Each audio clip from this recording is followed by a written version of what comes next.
Fala concurseiro, sou Gabriel Santos, passando para dar início a mais uma super aula voltado aqui para o tema de legislação extravagante, tá? Iniciando aí mais uma aula do nosso Imersão PPCE, tá? Ontem a gente teve uma aula do Imersão PPCE falando um pouquinho sobre a parte de legislação específica e hoje vamos adentrar aqui no assunto de legislação extravagante, perfeito? Então, eu quero te fazer um pedido, tá? Para que você deixe o like nesse vídeo aqui, certo? E compartilhe, obviamente, com mais pessoas, certo? Para você que não me segue aí nas redes sociais, segue lá, @Professor Gabriel Santos, certo? Ó, povo, aqui vai ser bem tranquilo, tá? Bem de boa. A gente vai trabalhar aqui aspectos importantes relacionados à sua prova, dentro da parte de legislação extravagante. Vamos montar alguns esqueminhas para vocês vão ver que não é coisa de outro mundo, tá?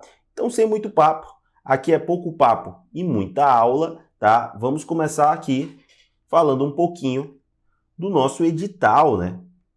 Do nosso edital aqui da PPCE, certo? Da parte de extravagante, certo? E depois a gente resolve algumas questõezinhas para vocês verem, né? O tipo de pegadinha que as bancas podem fazer com você, principalmente a sua banca, a IDECAM, tá? A banca que normalmente, né, é a rainha das pegadinhas ultimamente, está pegando quase todos os concursos do estado do Ceará, certo? Se você for reparar, beleza? O edital da PPCE aqui a gente vai trabalhar a parte agora de legislação extravagante. Extravagante. Certo? Aí tem um detalhe, pessoal. Quando a gente fala em relação à legislação extravagante da nossa PPCE, a gente tem que trabalhar algumas informações importantes. Tipo, o que eu tenho que saber, professor, em relação a essas matérias? Vamos citar aqui as legislações que são trazidas dentro desse edital. Primeiro, aí vem aquele detalhe, né? Aquela máxima que a gente sempre faz, né? Eu sempre gosto de montar aí um top 3, né? De leis para você ler, né? Um top 3 aí de tópicos importantes para você trabalhar, mas são tão poucas as legislações extravagantes aqui de dentro do edital da PPCE que não vale a pena, tá? Vem comigo aqui, ó, vem comigo. Vamos lá, a gente vai trabalhar agora essas legislações. Vocês vão ver que realmente são tão poucas que não vale a pena a gente fazer um top 3. Realmente você vai ter que estudar todas, principalmente uma leizinha que a gente vai trabalhar que tem quase certeza, né, que vem ali uma ou duas questõezinhas na sua prova, tá? Então, muito cuidado com essa situação. Primeiro ponto que a gente vai ter é a tal, né, Estatuto do Desarmamento. O primeiro aí, ó, é o tal Estatuto do Desarmamento. Primeiro ponto aí é o tal Estatuto do Desarmamento. Perfeito? Então guarda aí esse primeiro ponto, essa primeira situação, tá? O Estatuto do Desarmamento. Professor, o que mais aí também? O que é que eu tenho que saber em relação a isso? Além do Estatuto de Desarmamento, a gente também vai ter situações voltadas aí para aquela nossa lei federal, né? A Lei de Execuções Penais, a LEP. Certo? Ó. Temos também a LEP, Lei de Execuções Penais. Sem sombra de dúvidas, a lei mais importante do seu concurso para a parte extravagante. Execuções penais, certo? Podemos ter aí, né, se a gente for reparar, a banca passada foi o Instituto OCP e ela trazia algumas características diferentes, né, do que a gente vê na IDECAM. Por exemplo, a IDECAM a gente tem ali uma noção de que ela gosta de trabalhar informações mais completas, digamos assim, né? Ela vai olhar para você e vai cobrar simplesmente lei de execuções penais. Quem tem que saber o que vai ou o que não vai cair é você tem que estudar tudo, tá? O Instituto OCP não, ele foi bem mais claro, né? Ele foi bem mais objetivo, ele pega e fala, ó, você vai estudar do artigo tal ao artigo tal, eu vou cobrar do artigo tal ao artigo tal, eu vou cobrar o tema tal e o tema tal, e você tem que estudar aqueles temas, tá? Ou seja, a gente teve aí quebrado, né, a lei de execução penal no edital passado, porém, se a gente for reparar, a IDECAN não faz isso, o que ela faz? Ela só bota assim, ó, lei de execução penal, ponto, e ela vai querer que você discorra sobre esse assunto, que você, discorra não, né, que a gente não está falando da discursiva, estou falando da prova objetiva ainda, certo? Embora a discursiva seja algo importantíssimo para você também. Mas, quando a gente fala em relação a essa lei de execuções penais, é importante que a gente entenda que eu tenho que estudar ela por completo, e ela é um mundo de informações. Eu considero uma das leis mais importantes para o seu concurso, se não a mais importante do seu concurso, tá? E detalhe, trouxemos no edital passado, do Instituto OCP, pouquíssimas legislações extravagantes, tá? A IDECAN, ela tem a mania de cobrar muita legislação extravagante. Você tem que estar preparado para isso também. Perfeito? Vem comigo, vem comigo. Bora trabalhar essa informação aí. Vamos trabalhar essa informação. Depois da lei de execuções penais, a gente pode colocar aqui, ó, como ponto importante também. Vamos botar aqui, ó, mais uma legislação como ponto importante também, é a nossa famosa lei de crimes hediondos, né? Mais uma legislação importante, lei de crimes hediondos. Hediondos, certo? Ó, mais uma lei importante, mais uma legislação importante, que é a legislação de crimes hediondos. Perfeito? Outra lei que é muito cobrada também nas provas, tá? Sem esquecer da lei de tortura, sem esquecer da lei de tortura, tá? E claro, né? A tão conhecida lei de drogas.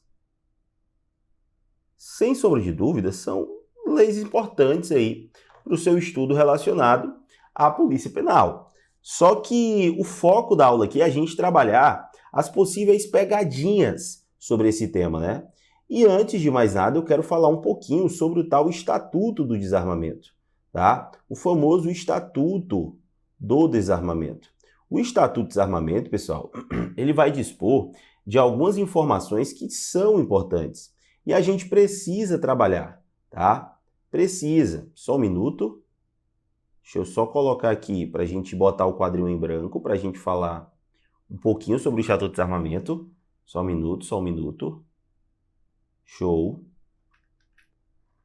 Perfeito. Agora sim, ó, vamos lá. Quadrinho em branco.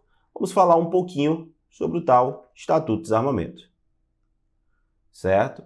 Vamos lá, ó. Uma possível pegadinha é a banca falar já em relação ao conceito inicial do tal Estatuto de Desarmamento.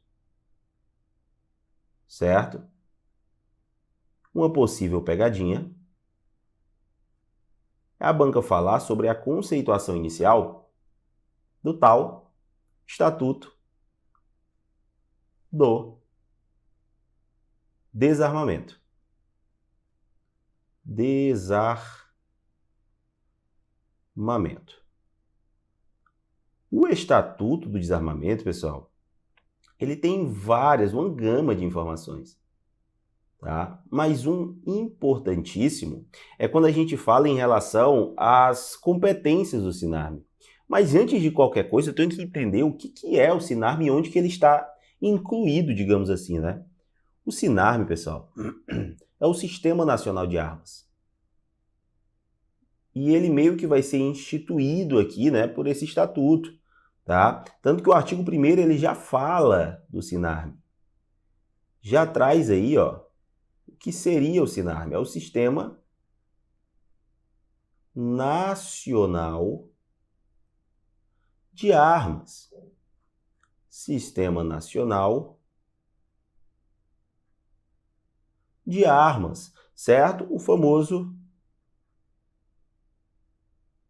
SINARME. Tranquilo? Ó? O famoso SINARME. Ele vai ser instituído no Ministério da Justiça. Ele vai ser, ó, ele vai ser instituído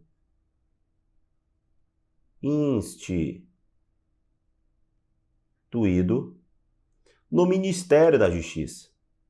Tá? Ó, ele é instituído no Ministério da Justiça. Então já vai a primeira informação. O Sistema Nacional de Armas, o SINARME, ele é instituído no Ministério da Justiça. Ele é instituído no Ministério da Justiça, olha as pegadinhas, tá? Ele é instituído no Ministério da Justiça, mas é no âmbito da Polícia Federal. Não é instituído na Polícia Federal no âmbito do MJ. Cuidado, porque se a banca inverter, fica errado. É no âmbito da Polícia Federal, mas é instituído no Ministério da Justiça. Tá? No âmbito da Polícia Federal,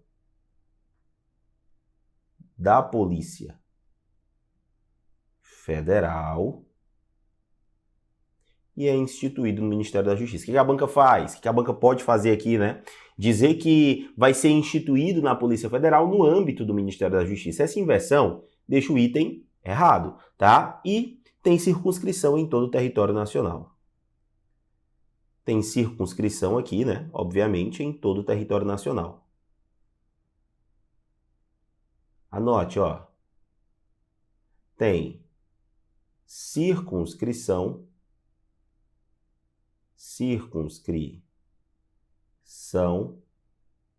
em todo território nacional. Território nacional, beleza? Tem circunscrição aí em todo território nacional. Olha que top aqui, né? Já começamos as informações de uma forma bem simples, tá? Aí a gente vai para as tais competências do SINARME, tá? E aqui a banca costuma trocar quando eu falo em relação a essas competências. É por isso que a gente tem que trabalhar de uma forma bem simples, tá? Vamos lá, ó. Eu tenho várias competências do SINARME. Certo? Ó. Eu tenho várias competências do SINARME. Professor, eu nunca consegui decorar as competências, pois pega o bizu. Pega o bizu, ó. Normalmente, o que a banca faz? Ela tenta colocar uma competência que não existe ali dentro e tenta te confundir na hora da questão, tá? O que você vai fazer? Você vai decorar os verbos. Certo? Você decora os verbos, que a banca ela não vai conseguir te confundir. Vamos lá. Quais são os verbos? Se você vir o verbo cadastrar, muito possivelmente vai ser uma competência do SINARME. Tá? Se você vir o verbo cadastrar,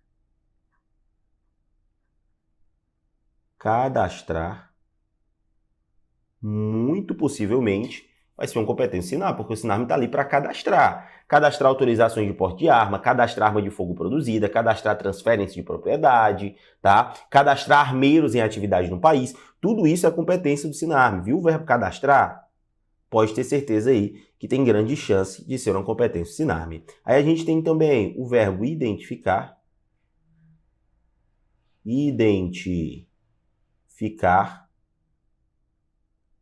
Perfeito? A gente tem também o verbo integrar.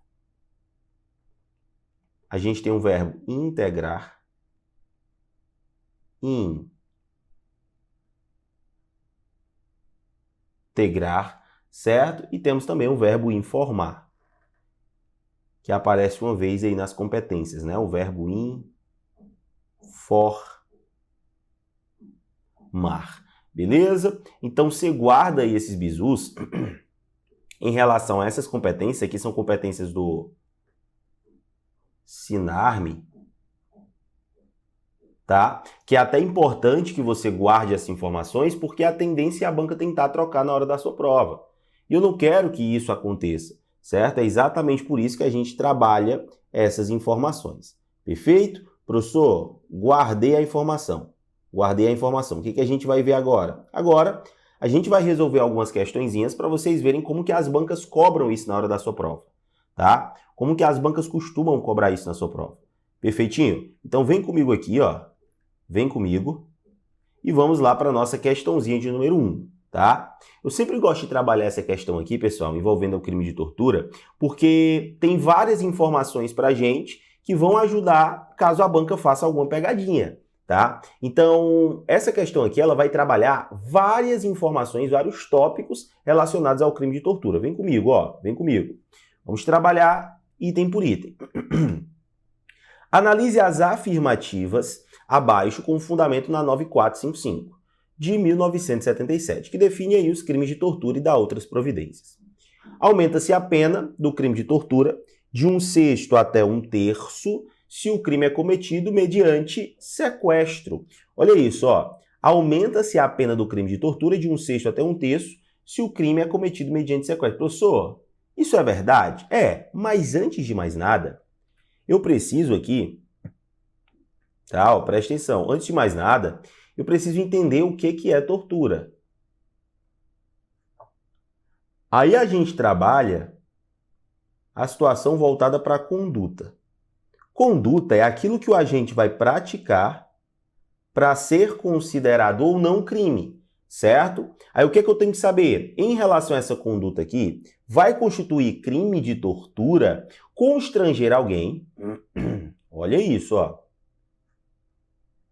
Constranger alguém, vai pegando bizu. Constranger alguém, certo? Com emprego de violência ou grave ameaça. Com emprego de violência ou grave ameaça. Violência ou grave ameaça. Constranger alguém com emprego de violência ou grave ameaça, causando ali um sofrimento. Causando ali um sofrimento.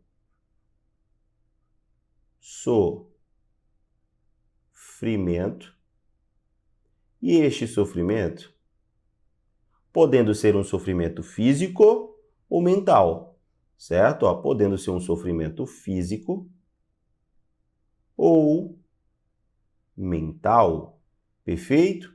Então você já guarda aí essa informação, pois é uma informação importante, que é relacionada a tal conduta do crime de tortura.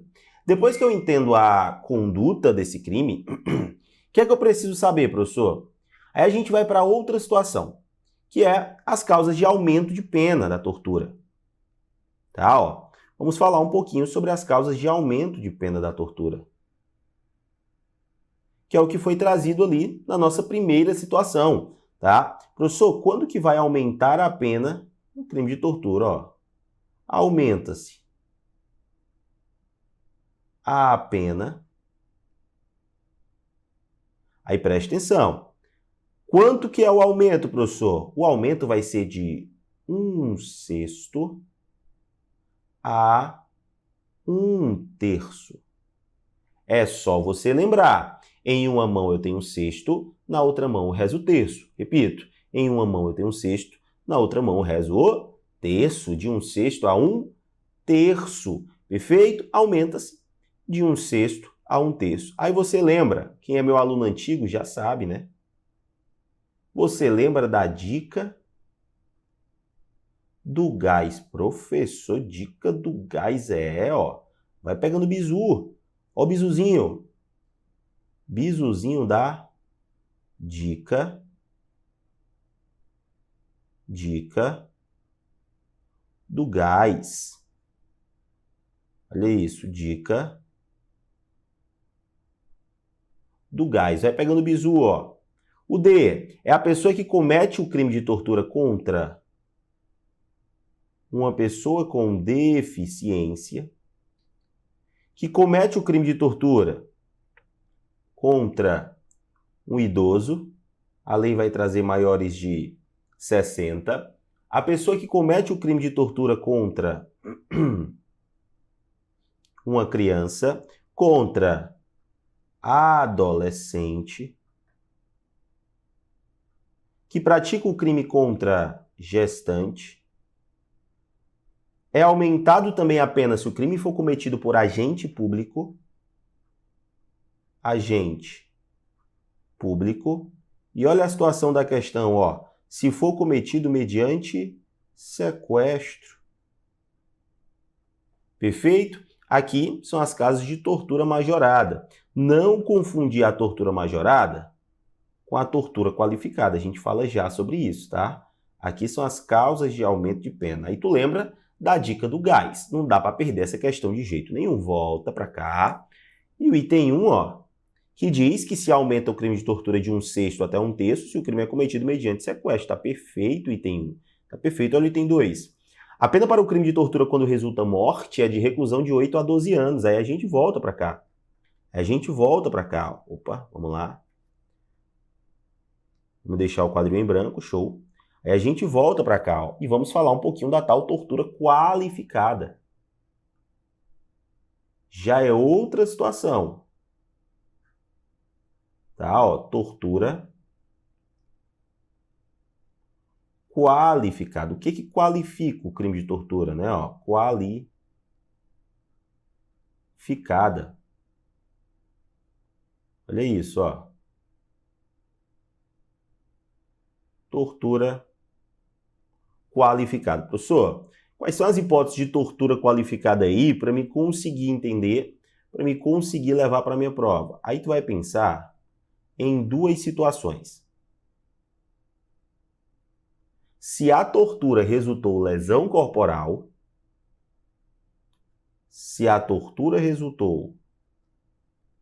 lesão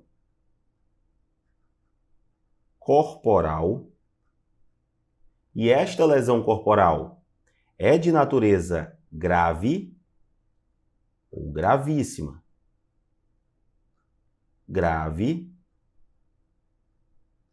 ou gravíssima. Perfeito? Ou se essa tortura resultou em morte. Ou se essa tortura resultou em morte. Já adianto para você, as duas situações vão gerar pena de reclusão, certo?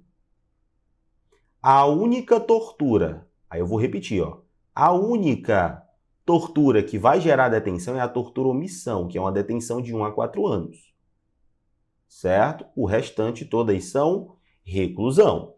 Se a tortura gerou uma lesão corporal de natureza grave ou gravíssima, não é leve, tá? É grave ou gravíssima. Se resulta lesão corporal de natureza grave ou gravíssima, a pena é de reclusão de 4 a 10 anos. De 4 a 10 anos. Perfeito, professor. Mas e se resulta morte? Aí passa a ser reclusão de 8 a 16 anos. Reclusão de 8 a 16 anos.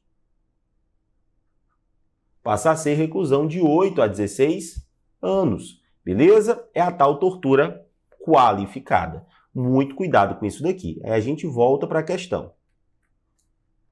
A pena para o crime de tortura, quando resulta morte, é de 8 a 12. Não, é 8 a 16. Esquece o item 2. Onde tem item 2 como correto, ó, você risca,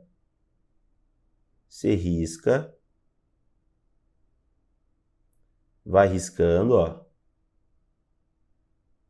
Vai riscando. Obviamente, só sobra pra gente o item C, mas vamos conferir. O crime de tortura é inafiançável e insuscetível de graça ou anistia. E aí, professor? Isso está certo ou está errado? Está perfeito, né? Está perfeito.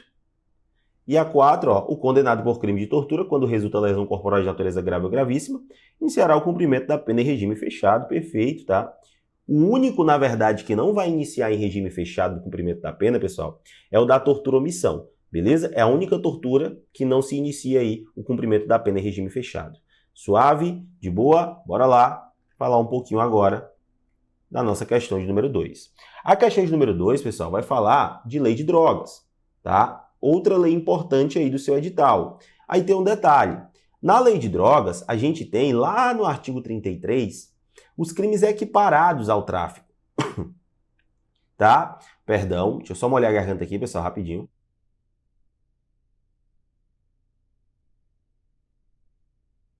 Bora lá, vamos continuar. Continuando. Ó, povo, lá no artigo 33, a gente tem os crimes resultantes de tráfico, tá? Deixa eu colocar aqui. Lá no artigo 33, nós temos aí, opa, vamos lá, nós temos aí os crimes resultantes de tráfico. Certo? Ó. Vamos lá, ó. Nós temos aí os crimes resultantes de tráfico. Onde que eu encontro, professor? Artigo 33. Tá? A gente vai ter as condutas ali, né? Os 18 núcleos do tipo do tráfico. Mas eu tenho também as condutas, as figuras equiparadas ao tráfico. Que é como se tráfico fosse, responde na mesma pena. Figuras equiparadas ao tráfico, que responde aí na mesma pena. Professor, e qual é a pena? Vamos lá. O tráfico do artigo 33 vai ser a famosa reclusão de 5 a 15 mais dias multa.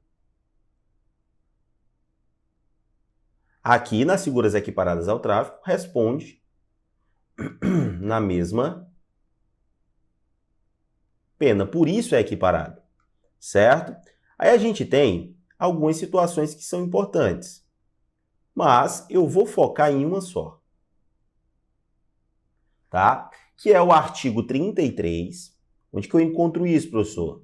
Artigo 33, parágrafo 1º. Artigo 33, parágrafo 1º. Aí tu preste atenção, ó. Quando eu falo em relação a esse artigo 33, parágrafo 1º, a tendência é a gente conseguir interpretar essa situação, né? Professor, como assim? Vamos tentar entender aqui, ó. Vou citar um ponto desse artigo 33, parágrafo 1º. Vamos lá, ó. Vou citar um ponto só. Só um ponto, ó. Artigo 33, parágrafo 1º, inciso 3. Olha isso. Inciso 3. Professor, por que o senhor gosta de colocar o número do artigo, parágrafo, inciso? Por que o senhor gosta de colocar isso? É porque, pessoal, fica bem mais fácil de você ir lá buscar a informação. Aqui, esse inciso 3º vai falar daquele indivíduo que utiliza o local. Olha isso, ó. Vai falar do indivíduo que utiliza local, presta atenção, utiliza local ou bem de qualquer natureza, ou um bem de qualquer natureza, presta atenção, qualquer natureza, que tem propriedade, posse, administração, tá? Ó, que tem aí, de certa forma, propriedade, seja proprietário, né? Ó, propriedade, tá? Tenha, de certa forma ali, né? Posse, administração,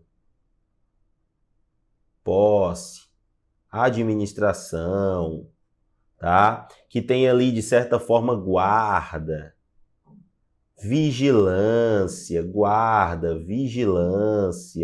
certo? Ó, esses bens aí, onde a pessoa seja proprietário, esteja só guardando, só vigiando, tá? Ou de certa forma, ó, consente,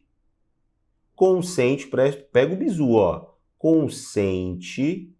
consente que uma outra pessoa, um terceiro, se utilize deste bem, consente que outra pessoa, que outrem se utilize do bem, que outrem se utilize do bem, se utilize do bem.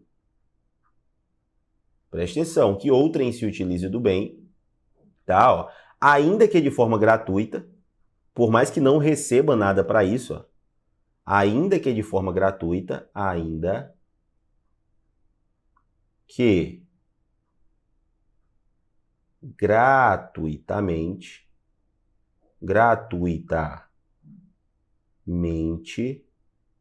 perfeito? Ó, ainda que gratuitamente, a pessoa se utilize ali daquele bem sem autorização em desacordo com determinação para o tráfico.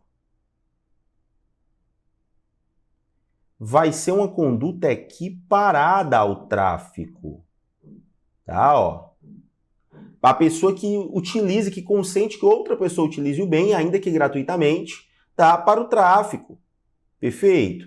Então, tu tem que guardar essa informação aí, tá? Então, preste atenção. Toda vida que a gente trabalha essa ideia é relacionada ao tráfico para ser considerado figura equiparada. Se a banca perguntar para você sobre aquela pessoa que deixa alguém utilizar do bem, da propriedade, para fazer o uso, o consumo da droga, não é crime. É crime se a pessoa deixar alguém se apropriar do bem para traficar. Aí é outra situação, tá? Aí a gente volta para a questão, ó. Pessoal, já quero de antemão pedir desculpa para vocês, não sei se está saindo aí para vocês, tá? Mas acho que o vizinho aqui tá batendo, tá? Em alguma coisa, pregando alguma coisa na parede, sei lá que diabo é, tá? E talvez esteja saindo para vocês aí as batidas, tá? Já peço desculpas de antemão aí, certo? E vamos prosseguindo, tá? Espero que não te desconcentre tanto isso daí, tá? Espero, na verdade, que nem esteja saindo de uma forma tão agressiva aí no seu áudio, tá? Perdão, tá, pessoal? Vamos lá. Vamos que vamos. Para cima, ó. Questãozinho número 2. O bar do 11 fica localizado na área central do município X, próximo a uma praça em que ocorre intenso tráfico ilícito de drogas. Muitos dos frequentadores do bar do 11 são usuários de drogas ilícitas. E olha aí, ó, consentiu ao proprietário. E com o consentimento do proprietário do estabelecimento, consomem a substância de um cômodo destinado ao armazenamento de bebidas, nos termos da Lei 11.343 de 2006. Ó, com o consentimento do proprietário, eles consomem. Se a banca trouxesse traficam, aí era crime equiparado ao tráfico de drogas. Como eles estão consumindo, não é crime, por situação atípica. Aí olha a letra A. O proprietário do bar não incorre na prática de crime. Perfeito, realmente ele não incorre, tá? Ó, gabarito aí, letra A. Olha B. O proprietário, olha B, ó, o proprietário do bar incorre em conduta criminosa equiparada ao tráfico ilícito de drogas. Não incorre em conduta criminosa. C. Para que a conduta do proprietário do bar configure crime, se faz necessária a demonstração de sua habitualidade. Nem se demonstrar habitualidade, tá? Não vai ser configurado crime. E a D. Para que o proprietário do bar incorra em crime, não incorre em crime, é necessário que haja efetivo uso da droga. Não tem essa necessidade, porque não há a figura do crime aqui. Perfeito? Segunda questão, gabarito letra A. Vamos que vamos. Olha isso, ó. Questãozinho de número 3. Evandro, sem o objetivo de lucro, ó. Sem o objetivo de lucro, leva um cigarro de maconha a Aguinaldo, pessoa do seu relacionamento. Vai pegando as palavras-chave, ó. Para juntos consumirem. Aqui, pessoal, eu estou diante do que a gente chama de uso compartilhado. Aí, esse tipo de questão aqui é uma sacanagem, sabe por quê? Porque quando a gente fala em relação a essas situações, a banca pode sim fazer algum tipo de pegadinha com você. Primeiro, o uso compartilhado é diferente do uso comum, do consumo do artigo 28, tá? O uso compartilhado é diferente do consumo do artigo 28. Outra informação, além do uso compartilhado ser diferente do consumo do artigo 28, a gente não pode confundir o uso compartilhado com o tráfico. São coisas totalmente diferentes, tá? E eu tenho as palavras-chave. Perfeito? Aqui a banca tenta fazer uma pegadinha em relação aos títulos, né? Onde que se encontra a informação? Professor, que sacanagem, concordo, mas já caiu e pode cair novamente. Onde que eu encontro o uso compartilhado? Você encontra no artigo 33, parágrafo 3º. Perfeito? Artigo 33, parágrafo 3º. Não é no caput do 28, não tem nada a ver um crime com o outro. Não é no caput do artigo 33, é em um dos parágrafos do artigo 33, gabarito letra C, não é em nenhum dos parágrafos do artigo 28. A gente já disse, né? Só daí você já eliminava duas alternativas, né? Letra A e letra D, porque uso compartilhado e consumo são coisas diferentes. Beleza? Olha que questão foda, né? Essa daqui é foda mesmo. Você tem que estar familiarizado. Aí olha isso, ó. A questão 4, ela vem falar de LEP, tá? E quando a gente trabalha a ideia de LEP, eu tenho que saber primeiro o que a banca está pedindo, já que a LEP é um mundo de informações, tá? E a banca aqui, ela vai falar em relação, ó, à subtração de DNA. Sabe o que é isso? É a famosa identificação de perfil genético, tá? Ó, a identificação de perfil genético você encontra dentro do artigo 9º da LEP. Artigo 9º da LEP. Aí vamos lá, ó. Existem alguns crimes, tá, que vão ser obrigatórios a identificação por perfil genético. Professor, e que crimes são esses? Opa, vamos lá. Professor, e que crimes são esses? Vamos colocar aqui, ó. A identificação por perfil genético em relação aos crimes vai ocorrer, olha isso, identificação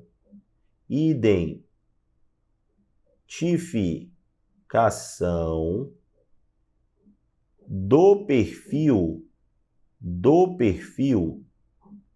genético. Identificação do perfil genético. Essa identificação do perfil genético, pessoal, ela vai ser obrigatória para o condenado, tá? Preso provisório, não vai ter obrigação, tá? É para o condenado mesmo. Condenado, presta atenção. Condenado, tá, ó, vai ser aplicado de forma obrigatória. Eu vou até colocar aqui, ó, obrigatoriamente. Obrigatoriamente. Essa identificação por DNA, extração de DNA com a técnica indolor adequada, tá? A própria lei fala isso, tá? Ela vai ser, né, de forma obrigatória para o condenado por crime doloso. Tem que ser crime doloso, pega o bizu, ó, crime doloso, certo? Crime doloso, praticado aí com violência grave contra a pessoa. Praticado com violência grave contra a pessoa. Violência grave contra a pessoa. Violência grave contra a pessoa, tá? Bem como por crime contra a vida. Crime contra a vida. Contra a vida. Perfeito? Crime aí contra a liberdade sexual. Liberdade sexual. Perfeito? Assim como crime, né, contra vulnerável. Crime sexual contra vulnerável. Contra vulnerável. Nessas situações aqui, é obrigatório a aplicação da identificação do perfil genético, tá? Nessas situações trazidas aqui pela questão 4, tá? A gente só tem aí um tipo de crime que não é obrigatório fazer, que é o crime de organização criminosa. O resto é, ó, violência grave contra a pessoa é, crime contra a vida é, liberdade sexual é, crime sexual contra vulnerável é. A única aí é crime contra a organização criminosa. Perfeito? Quarta questão aí, gabarito letra B. Perfeitinho? Vai guardando o bizu. Show? Professor, entendi. Que mais? Aí a gente vai para a nossa lei de abuso de autoridade, quinta questão. Última questãozinha para a gente finalizar aqui a nossa aulinha, né? As nossas dicas, os nossos bizus relacionados aí a não cair em pegadinhas dentro da extravagante para sua prova. tá? Selecionei aqui as leis da sua prova, tá? Para que a gente conseguisse falar um pouquinho sobre elas. E aqui a banca está pedindo o item correto. Olha a letra A. As penas previstas nessa lei serão aplicadas olha a pegadinha dessa letra A. Com dependências de sanções de natureza civil e administrativas. Pessoal, as esferas, elas são independentes entre si. As esferas, elas são independentes. E ainda podem cumular-se. Elas são independentes e podem cumular-se. A letra A eu não marco. Olha que pegadinha, né? Olha a letra B. Configura o delito de violência institucional, submeter a vítima de infração penal. Olha aí, ó. Aqui a gente já está na lei de abuso de autoridade, tá? Ó. E essa lei de abuso de autoridade, ela traz alguns aspectos importantíssimos. Inclusive esse daqui, ó. Já vou adiantar. A letra B aqui você encontra dentro do artigo 15A. Tá? O artigo 15A, ele vai tratar do que a gente chama de violência institucional. Ele vai tratar do que a gente chama de violência institucional. Institucional.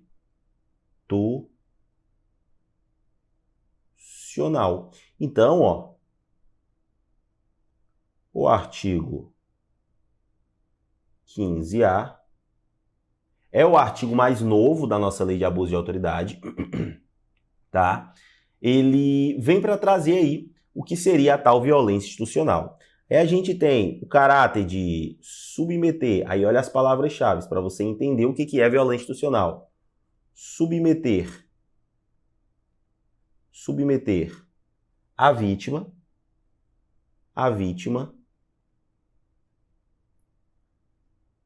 de infração, vai pegando o bizu, ó. De infração. Submeter a vítima de infração penal ou testemunha de crimes violentos. Testemunha de crimes violentos. Crimes violentos. Há procedimentos desnecessários? Pega o bizu, ó. Olha as palavras-chave. Há procedimentos desnecessários, perfeito, ou simplesmente repetitivos ou invasivos, que façam a pessoa reviver a situação. Repetitivos, invasivos, que façam a pessoa ir reviver a situação, ou seja, causando revitimização. Viu essas palavras-chave? A gente está falando do crime de violência institucional. Perfeito? Aí olha a letra B, ó. Configura o delito de violência institucional, submeter a vítima de infração penal ou testemunha de crimes violentos a procedimentos desnecessários, repetitivos ou invasivos, que a leve a reviver, sem estrita necessidade, a situação de violência apenas. Aí o que está no erro? O apenas, né? Porque não é só, olha a pegadinha. Tá lindo a letra B, tá? O erro tá só no apenas. Porque não é só reviver a situação de violência. É também reviver outras situações que são potencialmente geradoras de sofrimento, de estigmatização. Então a letra B, ó, é errado também. Olha a letra C. Os crimes previstos nessa lei são de ação penal pública incondicionada e condicionada à representação. Condicionada não. Olha a pegadinha.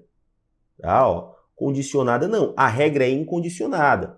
Cabe, caso a ação penal pública incondicionada ela não seja intentada no prazo legal, cabe uma ação privada subsidiária da pública, tá? Mas é exceção. A regra é incondicionada. Condicionada à representação não tem. A regra é incondicionada. Perfeito? Até aqui, de boa. Esquece a letra C. E olha a D. As condutas descritas nesta lei constituem crime de abuso de autoridade quando praticadas pelo agente com a finalidade específica de prejudicar outrem, ou beneficiar a si mesmo a terceiro, ou ainda por mero capricho ou satisfação pessoal. Gabarito. Letra D. Obviamente, a gente precisa guardar o bizu. em relação a essa finalidade específica. Professor, como que eu decoro as tais finalidades específicas? Finalidades específicas. Perfeito, ó. Bora lá trabalhar as tais finalidades específicas. Professor, como assim? Quais são as finalidades específicas relacionadas à minha lei de abuso de autoridade? Aí tu lembra assim, ó. Quem abusa, toca MPB. Professor, como assim? Decora o bizu, ó. Quem abusa, toca MPB.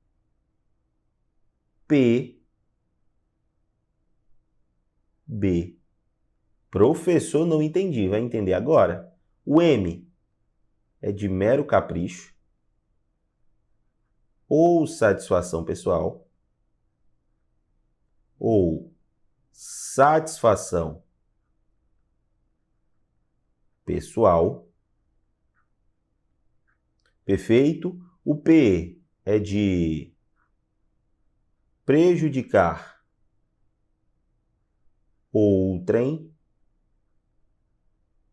E o B é de beneficiar. Beneficiar a você mesmo ou a terceiros. Perfeito? Aí a gente tem aí as tais finalidades específicas. Quinta questão e última questãozinha da nossa aula de hoje, gabarito, letra D. Você tá vendo a facilidade que é essas informações aqui? Depois que vocês vão pegando esses bizus, a tendência é a banca tentar trocar alguma informação e você já não vai perder nenhuma na sua prova, tá? O foco aqui sempre vai ser esse, tá? Facilitar a sua vida. Por isso que eu gosto de trabalhar questão por questão, esquema por esquema, montando os mapinhas mentais para que você não saia daqui sem as informações necessárias para a sua prova. Não quero tornar ninguém especialista em legislação extravagante, para que não saia, né? Quero tornar você especialista em acertar a questão na sua prova. Perfeito? Pessoal, eu sei que é difícil, eu sei que é complicado, mas não pare, não desiste, tá? Concurso público é fila, se você não sair da fila, uma hora chega a sua vez. Eu mudei minha vida através do concurso público e eu tenho certeza que você também vai mudar a sua. Que Deus abençoe a sua vida, até a próxima, valeu e tchau, tchau.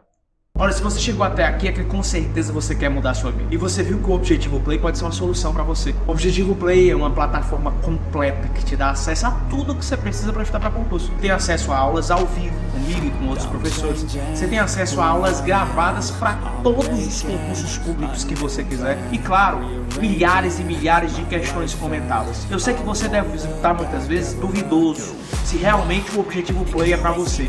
Mas eu queria que você fizesse um desafio próprio. Eu queria que você adquirisse o Objetivo Play na dúvida, para que se você não gostar por algum motivo, a gente devolvesse o seu dinheiro. Na dúvida, compre, na dúvida, invista.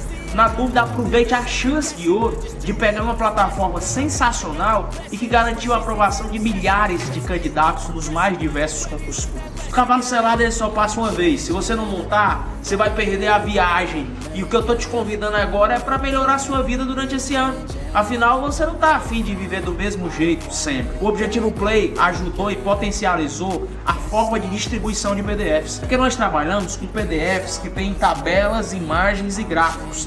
Assim você consegue sempre estar vendo aquilo que mais interessa e não ficar naquela leitura chatatiana que atrapalha a tua produtividade nos estudos. As videoaulas são de 20 minutos, não aquelas videoaulas longas de 2 horas, como se você estivesse vendo uma série do Netflix. Chegou a hora de você sintetizar melhor sua preparação, com um material conciso, enxuto e objetivo. E é por isso que nós somos o Objetivo Play. Se você quer tomar uma decisão agora, você vai apertar nesse botão abaixo. E você vai lá para a nossa tribo. E dentro da nossa tribo você já vai ter mentoria comigo. E eu sim, vou coordenar todos os passo a passo dos seus estudos. Um dia, lá atrás, a minha vida foi mudada porque eu consegui estudar para concurso. Mesmo depois de ter sido reprovado em muitos concursos públicos, eu acertei o pé para descobrir onde é que eu estou errando. Em que pontos eu preciso melhorar. Por que eu estou errando no PDF, na resolução de questões? Por que eu não estou fazendo mapeamento dos erros do simulado? Por que eu não estou vislumbrando uma boa administração de como ver videoaula? Essas sensibilidades que eu tive que adquirir depois desse novo contexto me fizeram ser aprovado não só em um, nem dois, mas em mais de 10 concursos públicos federais. Por que você não pode mesmo? É claro que você pode, mas para isso vai precisar mudar a sua rotina e a forma de estudar. É por isso que eu tô te convidando de novo. O Objetivo Play é para você e a hora de entrar para a tribo é essa. Aproveite. Apertando nesse botão que está lá embaixo, você vai entrar numa tribo de imparáveis que vai te ajudar a assinar o termo institucional e nesse ano ainda se tornar servidor. Tamo junto, te vejo lá dentro.